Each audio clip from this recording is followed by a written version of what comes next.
The second principle is a very simple principle. It says, you can't give away what you don't have.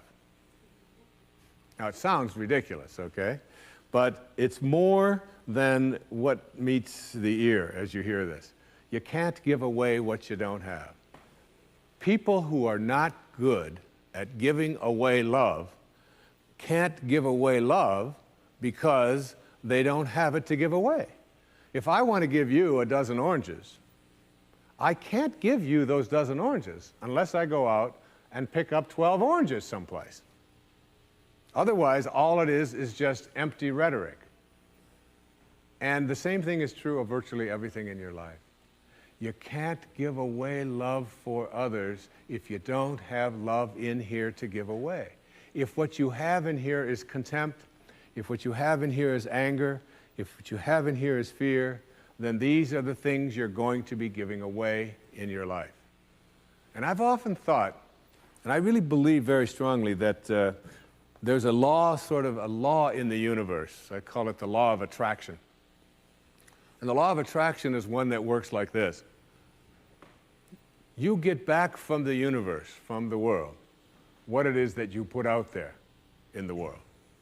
And if you're putting out there into the world that I am not worthy of attracting something beautiful into my life, that the universe will respond back to you with exactly that message. And there are people who come to me and who came to me for years when I had my own counseling practice and so on, and they would say to me, I just keep attracting the same kind of people, the same kind of events, the same kind of losers into my life. Why is that? Why do I keep doing that? And I keep attracting an absence of abundance. I just can't seem to attract abundance into my life. I'm always behind the eight ball. I'm never getting ahead. And I suggested to them, I said, did it ever occur to you that that's the very kind of message you're sending out to the world and out to the universe? That the ocean of abundance is there.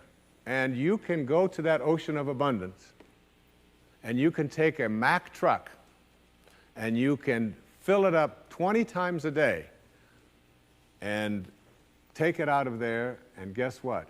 It doesn't impact at all the ocean of abundance. It doesn't even go down a zillionth of an inch. It's unlimited. Or you can go to the same ocean of abundance with a eyedropper, and you can just take this much out once a month and say, that's all that seems to be available for me.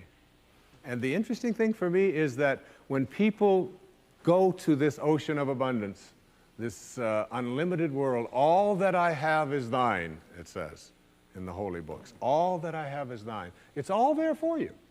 But if you believe inside that it's limited, that you can only get so much, that other people are going to get it before you do, then you'll find yourself creating that very same thing.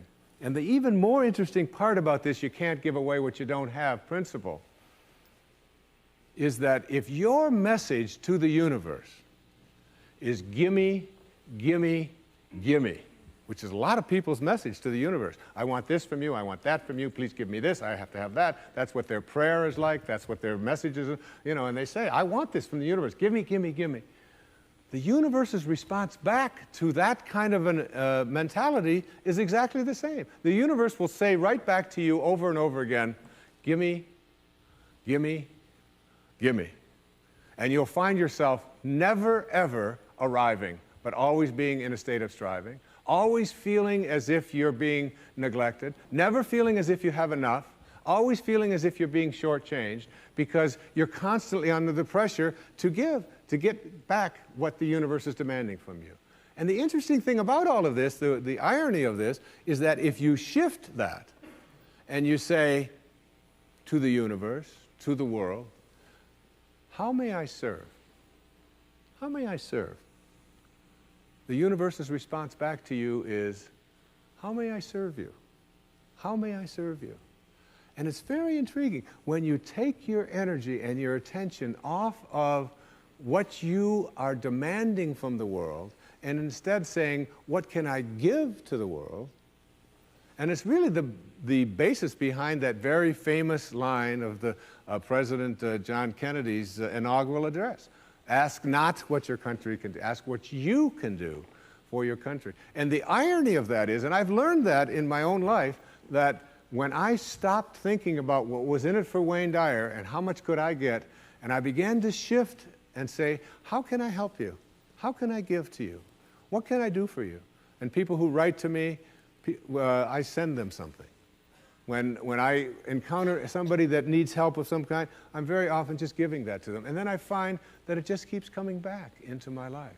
And once I shifted that energy off of what can I have into what can I give, it seemed to me that the universe responded back with the very same message. What can I give to you? And the most incredible and wonderful and beautiful abundance has flowed into my life in every way that I can possibly think of.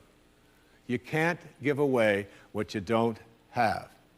So take a look at an inventory of what you do have. How much do you love yourself? How much kindness do you have in you? How much peace do you have in you? How much joy do you have in you? And if you're able to give that away as many times as you can in a given day, watch and see how much more of that continues to show up and come back in your life.